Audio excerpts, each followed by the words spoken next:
What is money? Money is generally defined as something that can be used as a medium of exchange between equal values of work and resources. In this way, money can act as a store of value, a unit of account, and as a medium of exchange.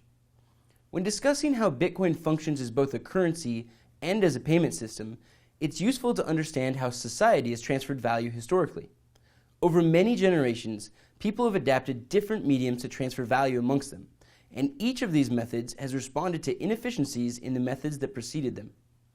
Historically, people used the barter system in which they traded something they owned for something they wanted. The medium of exchange in this system ranged from livestock to grains to textiles, depending on what groups had in supply or needed from others. The value of these goods is not guaranteed in any way. Rather, the parties have the obligation to inspect the goods and determine their unique value themselves. There is also no traditional manner of recourse if one party changes their mind after the deal.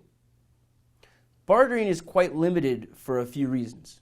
First, it relies on parties having complementary needs, or coincidence of wants, as it is often called. Second, there may be an absence of common measure of value between the parties. Third, many items are not easily divisible, and finally, perishable goods depreciate in value quickly. The limitations of the bartering system led to the rise of commodities as a method of transacting.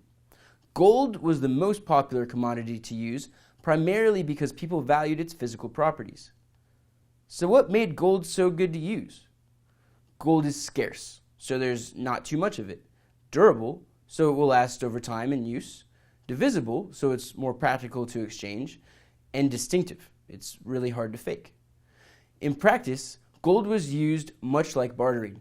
There must be a physical delivery of gold for the transaction to occur, and there is no recourse available after a transaction. There is also no central authority guaranteeing the value of gold. Rather, people maintain a belief that gold will remain desirable in the future in determining its present value. While it was more convenient to trade with gold than to barter, people were still limited because storing and transporting gold can be fairly difficult. Since gold was not extremely practical, countries began developing paper money to act as placeholders for easier use. In the US, cash was traditionally backed by a set amount of gold. However, this gold standard eventually gave way to the fiat money we see today. Instead of a one-to-one relationship between paper notes and a physical commodity, governments simply declare that the paper notes have value and can thus be used in commerce.